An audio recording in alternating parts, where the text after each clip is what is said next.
Good morning. Well, it is now Tuesday morning. Where's my coffee? Right here. So anyway, I decided I picked this view of this log cabin off of YouTube, and I just love it.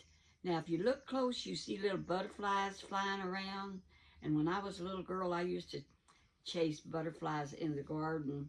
We had a garden right by that house where we lived in Smith Holler, and I would get out there and chase butterflies. I never caught them, but I can remember being a happy little girl, 4 years old, playing in that garden, chasing those butterflies.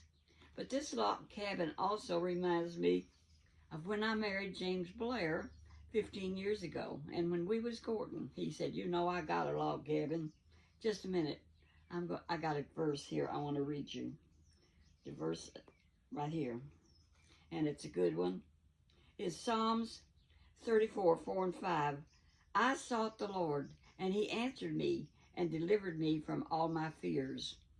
Those who look to him are radiant, and their faces shall never be ashamed. O taste and see that the Lord is good.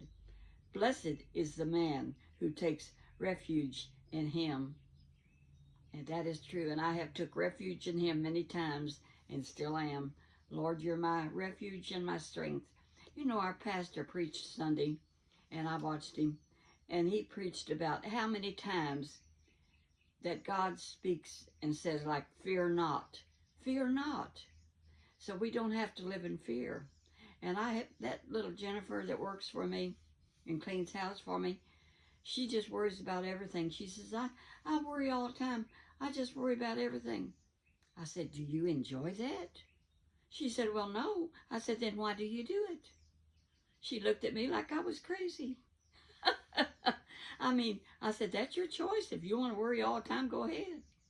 I ain't stopping you. And then I quoted her some scriptures about fearing not and be anxious for nothing. And I prayed for her. I said, Jennifer, honey, that's not the kind of life to live. I mean, you know, look on the bright side. Okay, back to the log cabin when I married James. Well, I found out about, he had bought his dream. We all dream sometimes about different things. He was going to build a log cabin, and he bought everything it took to build a log cabin. I don't want no log cabin. He says, I'm going to buy me a piece of property and I'm going to build that. I said, I don't want to live in no log cabin. Of course, see, I have memories of living in a log cabin when I was a little girl in McHoller, in a 2-room log cabin. It had a living room and a kitchen. And anyway, there was a bed in the kitchen where the stove and table and chairs was, and that's where Mommy and Daddy slept. And me and Norman and Phyllis slept in this other room. And the wind came through those cracks. They put newspapers up. You do all kinds of stuff, and it's just awful. And that's where my brother Norman got bit by that rat that time. There was a rat. Norman kept hollering, oh, I'm hurting, Daddy, something. And Daddy hollered, go to sleep, Norman. Quit hollering. But you know, when Norman got up the next morning, he had bites on him. And Daddy said, oh no, that was a rat that is biting you. We never thought about rabies or anything like that. So Daddy set a trap, and he caught that rat and killed it. But I don't want to live in a log cabin. So James had this log cabin.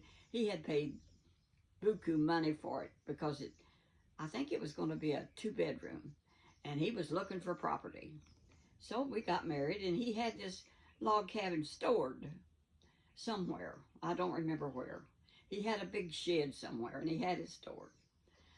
So, well, then he needed that shed for something else, so he moved the log cabin materials to another place. While we have been married, he moved that log cabin, I don't know how many times. So when we moved, we had a house 4 miles from my house here where I live, next to the Walmart. They built the Walmart right down the road from me, not far at all. I mean, I could walk it, but I'm not going to. I need my exercise, but I don't want to carry groceries or push a cart or do anything like that. So he has this log cabin stored now up on the hill in a big shed or something. So he says to me, he says, I'm going to sell that log cabin. I said, hallelujah, because I don't want no log cabin. And the Lord knows the desires of my heart. Now, it would have been beautiful, I know, if he had built one, because he would have done it super, super nice. But I had such a thing against him because of the horror of living in one when I was a little girl. He had paid buku money for that. I won't quote how much, but I do know how much. But when he finally sold it, and praise the Lord he did, it went for half of what he paid for it. But he said, I don't believe I'll build a log cabin because the house we bought here in town, he loves it and I love it. And so we're very happy where we're at, where he bought our new house. We looked for houses for 1.5 to 2 years. Every house that came on the market that he would be in to move out of up the hill where we lived, and I call it because it was in the Knobs, called Floyd Knobs, and our house sat on a cliff, and you could see New Albany, and just, I mean, the scenery was beautiful. But you know what I decided? Once you've seen it, you've seen it. It's like going to the zoo. Once you've seen them, you've seen them. It's like going to Disney World. Why go again? You've seen. But speaking of Disney World, I have been a couple of times. So when I'm at number 2, you know, I change around, change subjects as things happen in my mind. And I remember when I married number 2, I said, you know, to myself, I say, I talk to me, myself, and I quite often. And I said to myself, why don't we go to Disney World for our honeymoon? So I had some funds. You know me, I save money. And I told Floyd, number 2, I said, would you like to go to Florida on our honeymoon and go to Disney World? He said, that would be wonderful. I said, I'll tell you what, we'll book one of those trips. They have those trips that on a bus where you don't have to drive, you don't have to fool with nothing. They take care of your suitcase. Uh-oh, there comes my ads. I got to change that. Here, where's my remote? I don't have it. Oh, where is it? Well, I'm going to turn that off. I just have to laugh about that. I don't think I can turn it off because I don't have my remote. Well, watch that man come out of that parachute. I'm just going to change it around. We'll put him someplace else. And I'll just talk from over here. I don't know what that is. We won't worry about it. I wonder what I did with I have got my feet in treatment and didn't bring my remote. Y'all hang on. I'm going to hunt for it. I thought it was here somewhere, and it isn't. Now what's back there? I don't know. I'm just going to scoot around, and we're going to continue with my bookcase right over here. I'm going to move a couple of things. I've got a little table thing here, and we will move around. Now, that little thing up there says, casting all your care upon him because he careth for you. And he does. He cares for each and every one of us, and we're all special. So let me move my chair. And I got my feet in treatment. I don't remember where I was at now. Shucks. I gotta stand. Look, I'm 91 years old, and I can still stand up. Isn't that amazing what turmeric can do for you? There I am in the middle. Now, where was we? Oh, yeah, we lived up in the Knobs, and we looked at houses to buy one in town. And you know, there are a lot of houses you just don't want. Some of them you would go into, and you know what? I would say, honey, this house don't have the right feel to it. And you could tell almost, I primp. Do y'all know what primping is? I might be 91, but I still primp. But you know what? My daughter called me this morning. She's in New Jersey, Kathy, one of the twins. And she got her a new washer and dryer, and she is a tickled girl. But today is Buddy's birthday. So we reminisced about Daddy a little while, and then we caught up with all the news, and it was good to hear from Kathy. So when I saw it, they don't call me very much. That's the way with kids. They live their own life. You have to live your own life. So I live my own life. I learned that a long time ago. So I saw it was Kathy, and she says, hello. She says, how are you doing? I said, who is this? Oh, I says, it's Kathy. Oh, what are you doing calling me? Look, she says, well, Mom, you know, it's Daddy's birthday. So that's why she called me. And I hadn't heard from her. We chat all the time on the thing, on my iPad. I mean, me and Karen, Kathy, and Kim, my three girls, we talk all the time. And yesterday, Karen and Kimberly. Karen in South Carolina. Now, Kimberly lives only about 20 miles from here. She's got the farm, two acres with chickens and turkeys and dogs and all that kind of stuff. They both had to throwing up till they thought they was going to throw up their intestines. I usually say guts. You feel like you're going to throw up your guts. You're so sick. And they were so sick. There's something going around. And how Karen caught hers was she kept that little grandson, and the little 2-year-old or 2.5-year-old, because he was sick and the mama couldn't get off work. So she had to keep him, and she caught it from him because he had the throwing up. And that's why he couldn't go to nursery school. All right, now where was I don't know. Oh, yeah. I have to go to a funeral today. And yesterday we went to visitation. Now this man was 69 years old and a devoted Christian. And I told you about him some yesterday. And his little wife was there. And she's about 5 years younger than him. And she has been sick too. But she was well enough to greet the people. And you know, there was not a sad atmosphere there because he knew the Lord. And this is the man that we're going to the funeral that I told you about, that got delivered from alcohol when he got saved, which was a miracle. And he told me himself right here in my kitchen that his name is Bobby. And Bobby said, I'm going to tell you what the Lord did for me, because I tell everybody I'm Christian and are you saved? And you know, if you're not, I can pray for you right then and there. I've always been that way ever since I was about in my 30s. Brother Rogers in Louisville, Kentucky, Evangel Tabernacle said, if somebody asks you to pray, don't say I'll pray later. Just hold their hand or say I'll pray for you. We'll pray right now. What can I pray for you for? You can do that and it works. Oh, there comes James. I hope he don't interrupt this too much. If he does, we'll just include him, won't we?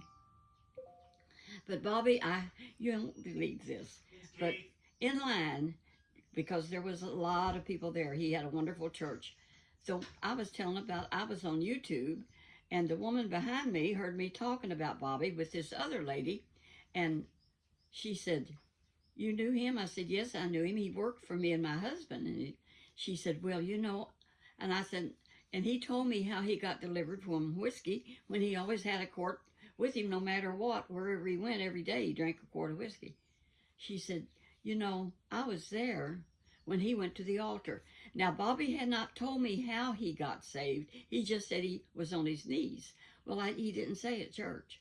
But she said, when he went to that altar that day, because he had been going to that church, and they knew that he was an alcoholic.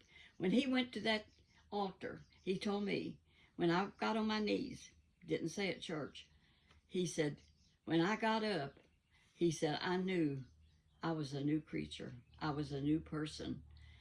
And that girl says, I was there, you know. Her and her husband were right behind us in line to view him in his casket.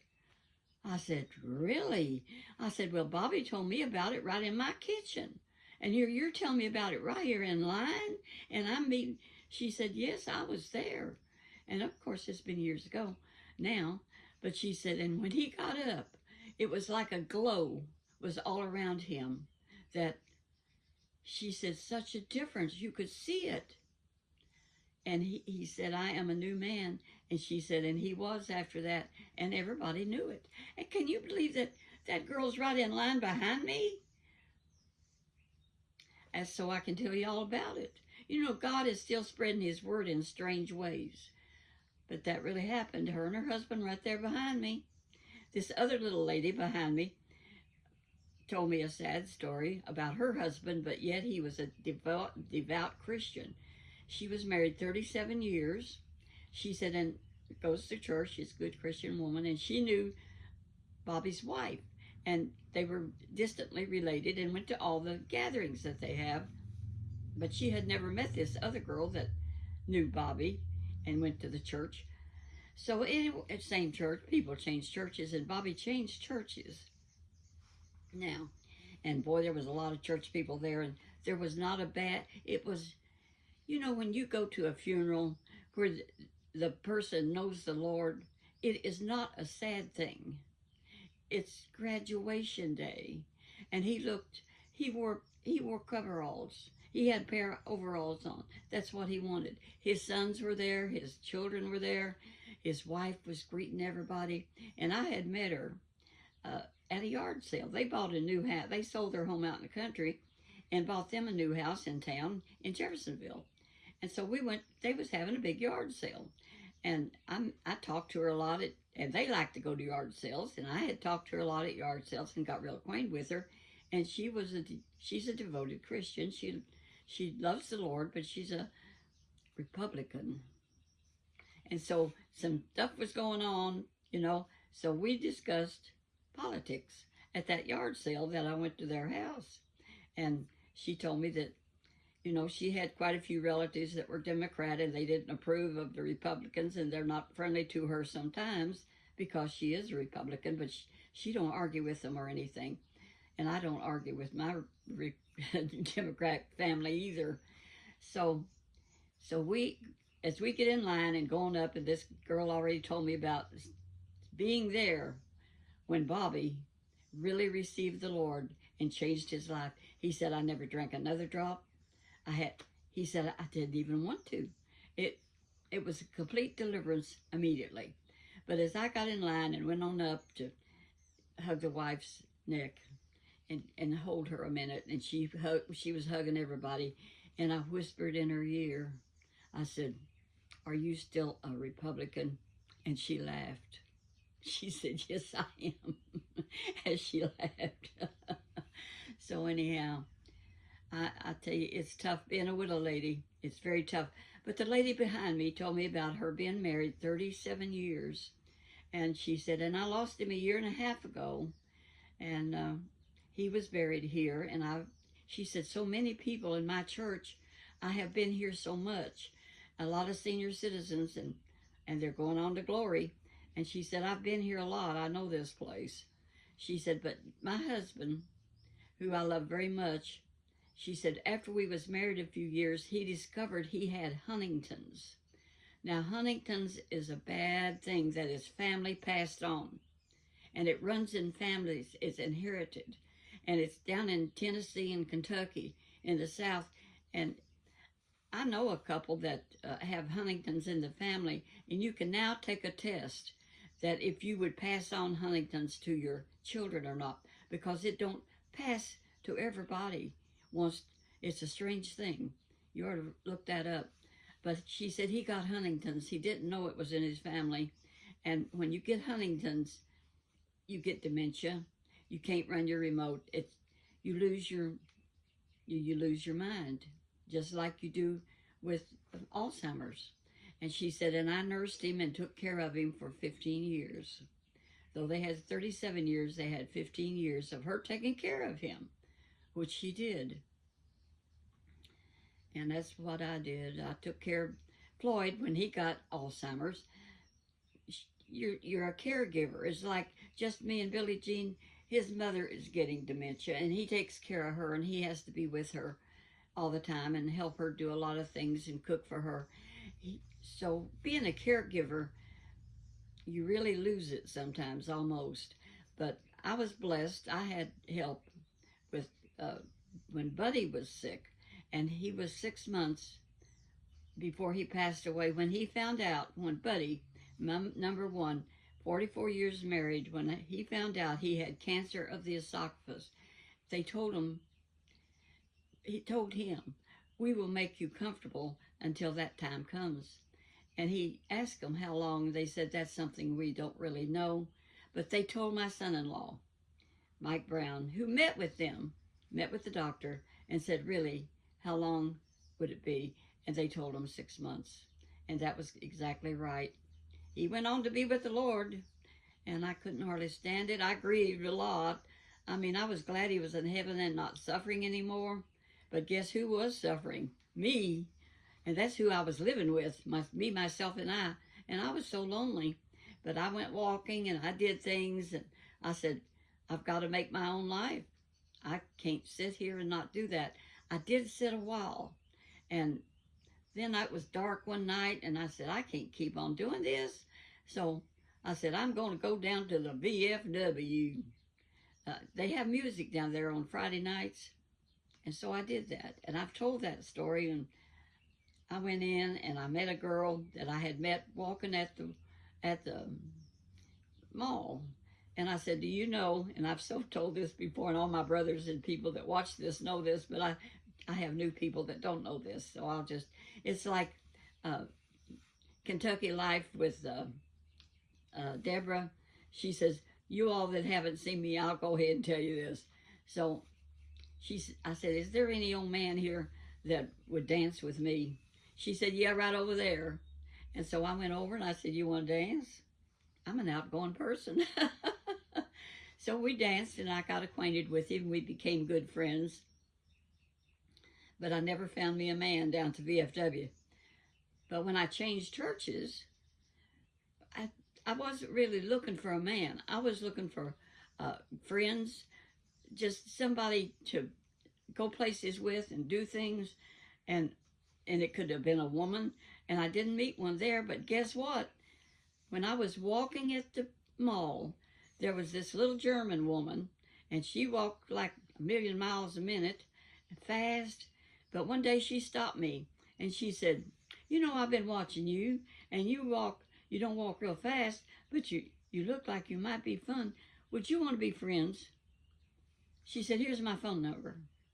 And she gave me her phone number, and I thought, well, is that woman crazy or what? I mean, but, so I called her. A couple of days later, I called her. We ended up being friends till she passed away a couple of years ago. Anna Marie Atwood. And she was a little German woman. Her English wasn't the greatest, but she was a go-getting woman. And we just had so much fun together. We would go out to eat, and we'd have breakfast at different places of a morning. And she was fine company. She lived out in a trailer park, and we'd go out and walk in her trailer park. God sent me a friend. And, you know, that's almost having a good friend is better than having a husband sometimes, because you leave that friend at their house. A husband you take home, excuse me, you take home and cook for him and do the laundry. Well, I made a brisket yesterday. And you do know that the Ninja Foodies the lids have been recalled because you can take that lid off while the steam while it's still under pressure. And that's why they said quite a few people, over 100, have been hurt and burned, some of them seriously. Well, mine is really on the recall, and here I haven't made arrangements to get a new lid for it yet, and that's what they send you. They send you a new lid that won't blow off. So I said, well, I want to cook my brisket. Now, the one over at James's house, it's not on the recall. I got one for over there, which I use over there for air frying. I mainly use them for air frying. They're really good for air frying, especially if there's just a couple of 3 people. But me and my daughter Kim, we use our Ninjas all the time, So I got to make this brisket. I already had it thawed out and everything, and I love brisket when it's done right. And you can do it right in a Ninja Foodie. So do I risk that lid coming off? No, I don't, because I'm not stupid. I'm not going to try to take that lid off while it's under pressure. You can hit that little top thing, And you can make sure there's no pressure there because it goes psh, and all goes down. And then once it's all goes down, you can take the lid off. And so I said, I'm cooking my brisket. And in a Ninja or pressure cooker, any of them, you only cook your brisket about, well, if it's in an oven, it's going to be like 3 hours, 3.5 hours at 350 or something. So anyway, I put it in my Ninja Foodie and I set it for an hour and 25 minutes. That's what the recipe said. And I used a little brown sugar, the stuff that comes with it. And I used some ketchup. You mix it up with the brown sugar and a little water. And you have to have a little water in a pressure cooker to make it work right. So, and then after you turn it on sear, which makes, you can brown, you cut your brisket into 3 pieces and then you brown it in the Ninja Foodie because it's got a saute thing where you can fry it. And he said, fry the 3 pieces. And I went by that recipe that I found for the Ninja Foodie and did what it said. And then I got it ready and oh yeah, you cut up a couple of onions and put it bottom under the thing. And after then you set it for an hour and 25 minutes, which you can do. And it just does it. So when that was up, then you take out your brisket and then you put in your carrots and your potatoes, your cabbage, whatever you want, for 2 minutes or less. And then when that gets done, you're ready. And it turned out so good. Yum, but the thing of it is, it was a 3-pounder. So we're going to have it a time or two, and I'll put some in the freezer. I put some in the freezer, and then in a couple of 3 days or next week, I can pull it out when I'm in a hurry and don't want to cook. And I made this law. I had to rescue my 2 cabbages yesterday. James took me grocery shopping. He don't usually do that, but Ben's his secretary. This Bobby that passed away is our secretary's brother, and she's 3 years older than him. And she's a beautiful woman, and she's got the most handsome husband. So when we went to the funeral home for the visitation yesterday evening, I don't recognize her husband all the time because I'm not that acquainted with him. But James knows him pretty good. So James said, now over there is Karen's husband. And I said, oh yeah. I said, honey, he's a good looking man. He was dressed up in a suit and tie and everything and just really looked handsome. And he's a tall man. I like tall men. He's as tall as James. So we go over, and then Karen, his wife, comes over. And so I told Karen, I said, Karen, honey, we got the 2 best looking men here, you know. And he heard what I said. He said, well, we got the 2 most beautiful women. He's so courteous. He's so kind. Karen is beautiful. She's got this long hair that goes down her back. I wear wigs. But that helps me 100% because I'm a bald-headed buzzard. No, I got hair. But I keep it cut in a pixie. And look, it's black. Did you see that? I made it quick. And it's short all over. But I can comb it back like this and I don't look too bad. But the fact is, after Floyd went away, I thought, you know, I'll just get my hair curled, what I have, you know, put a permanent wave in it and make it kinky, because that's about all you can do with it. And then you just got fuzzy hair all over, like that girl that, let's see, Kentucky Life with Debbie. She's got naturally curly hair, and it really looked good yesterday on her last one she talked about. And you got to hear that joke. Oh my, that joke.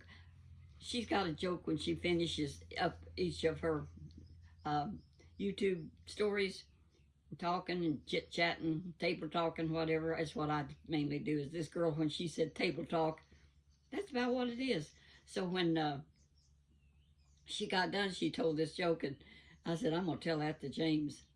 And I've been telling him some that she's told, and they're so funny. And I told him that one. And he really got tickled. That girl is something else. You have to check Debbie out. And my friend, 967 Andy, he got over 5,000 subscribers now. And he's got one that is, I think, going by, what is they do? They go viral. viral. I've had some go viral. I've been blessed. Well, it's been 30 minutes, and James did not come in and bother us, but we lost the butterflies, but we got my bookcase with my Bibles and my decorations and stuff. So this is my little studio. I work on this thing sometimes, trying to get everything set up and the lighting so that y'all can see. It's tricky. But God bless you, and walk that walk where Jesus would be pleased with you. Love you. Bye-bye.